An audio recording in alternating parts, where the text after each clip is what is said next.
reveal a series of conditions related to the floor, which were otherwise not seen.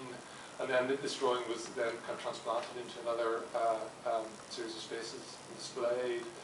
Now, part of this project was not just sort of producing the correct drawing, but producing a kind of an instrument or a reading of that drawing that mediated between the space of the studio and the graphic surface. And Sarah did that through an animation, which I hope is going to run. We'll see. Yeah, very good. So there were a series of 3 animations here using different techniques, which are then used to explore this space as kind of this drawing as kind of landscape, and to make the scales ambiguous. I think this was one that was made with fixing the camera to the top of a little remote control car, and actually kind of driving the car over the surface. So kind of, it's kind of moon buggy or something for this drawing. And again, this is something that we wanted to kind of think about in terms of the way you make things in the studio, because the studio, when you work there, the studio is a kind of second site for the project. The site that you're addressing the Projects Award is out there somewhere, but the studio is the site in which you make things, in which you test, you make representations, and you test the representations out. Immediately coming back from our trip to Warsaw, we did a short project for a house for an inhabitant of Warsaw, and the idea of this was that people could get a foothold on their side with programmatic and material formal footholds. So this was one student who did a house for it's actually a historical figure who used to row for Warsaw, for Poland rather. He actually was an oarsman who rowed Olympic level. So the idea with this house is that the accommodation is above, and then there's a kind of a repository or display space below, which holds the boats. And interlinked with this is a public viewing area, which is related to the kind of standard distance that the boating races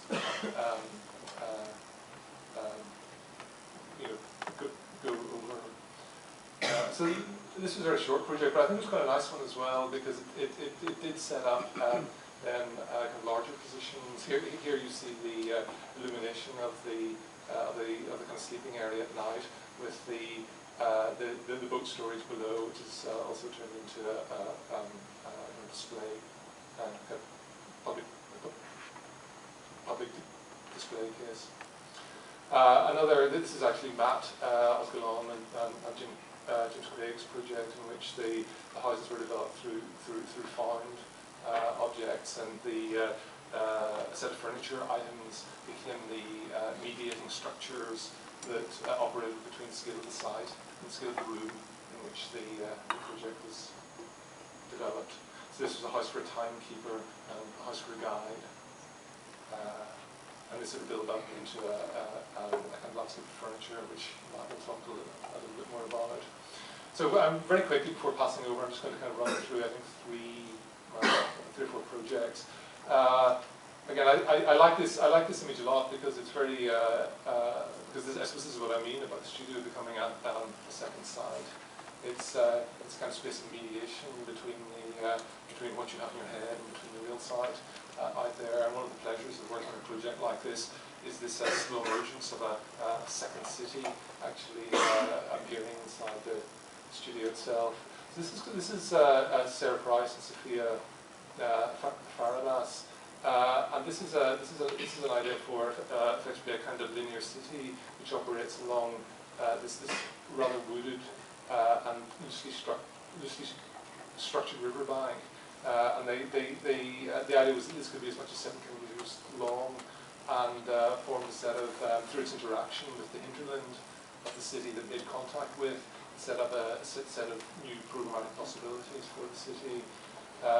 The area that they studied in detail was this area beside the stadium that you see at the top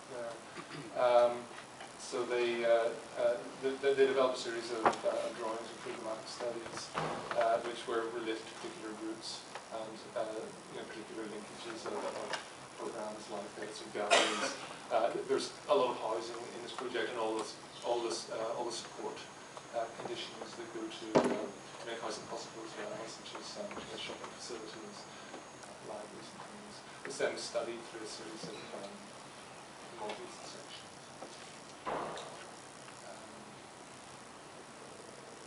So all I can really do here is give you a kind of visual registration of this work. And then this is a number of you will have seen this installed upstairs, but a set of large-scale section models were then made, which were organised in the studio, and this is the installation underway. Obviously, again, I mean, I'm very I'm very attracted to these images of the dynamism of the studios, the different specialities that the studio takes on. Now, this is a project which was not about a kind of horizontal expanse, but was about folding or concentrating a kind of installation within quite a tight site, and rethinking how that installation worked. This is Sam Johnston's project, and he was working in a set of semi-derelict interlinked courtyards.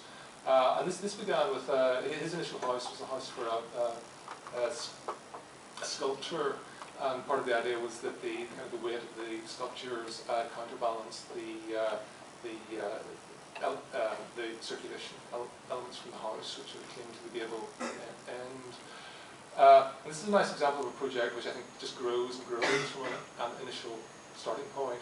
So this entire project really developed almost by a kind of constant crystallization within this site.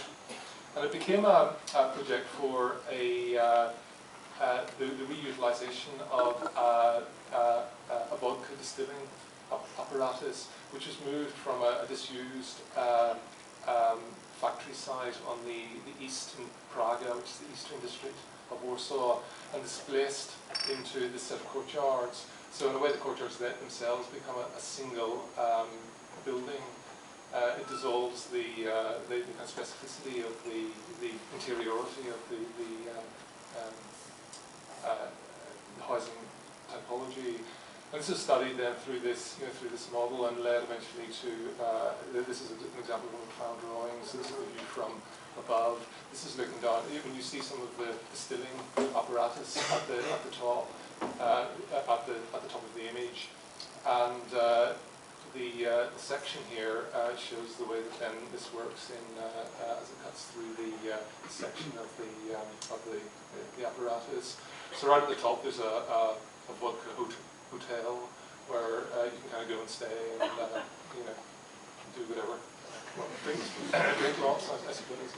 And at the very top is a little vodka bar which can only hold one or two people at any one time.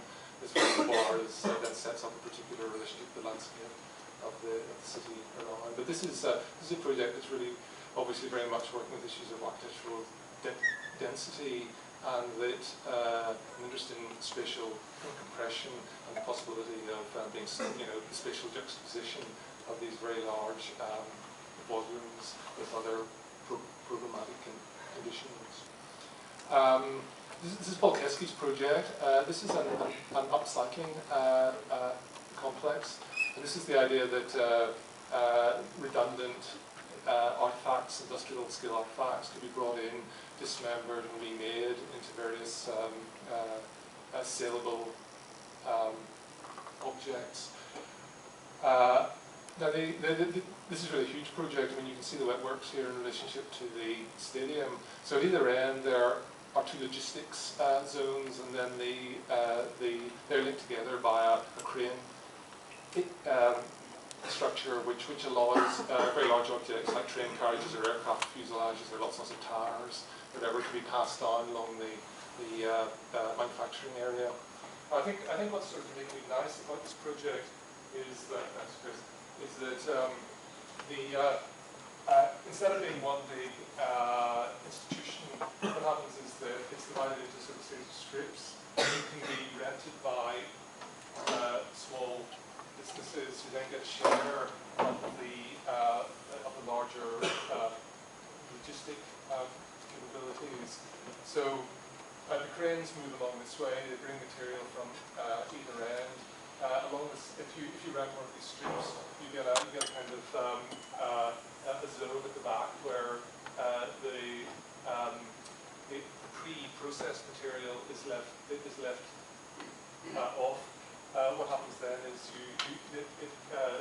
the manufacturer then works across this way, and it's reprocessed. And then each of these units also has a kind of gallery space, which allows for the display of the goods on the other side. So we have a street of galleries on one side, or a street of kind of commercial outlets, and on the rear side we have this kind of manufacturing area.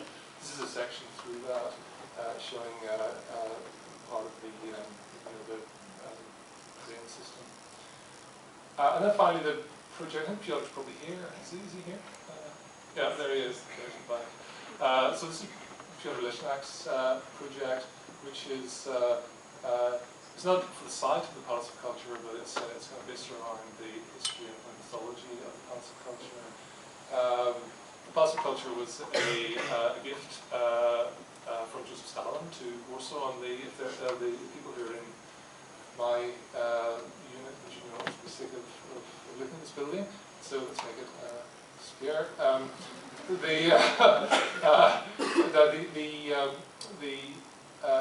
The idea behind this project is that the palace, some of the few surviving houses in Warsaw from the war were destroyed whenever the palace was built, and the idea behind Piotr's project is there might be a kind of a virtual recovery of this area of the city, which then becomes vertical and confronts this historic monument, this historic phenomenon of the tower across the city fabric. It's a long story, but it's and there's not enough time really to go into detail here.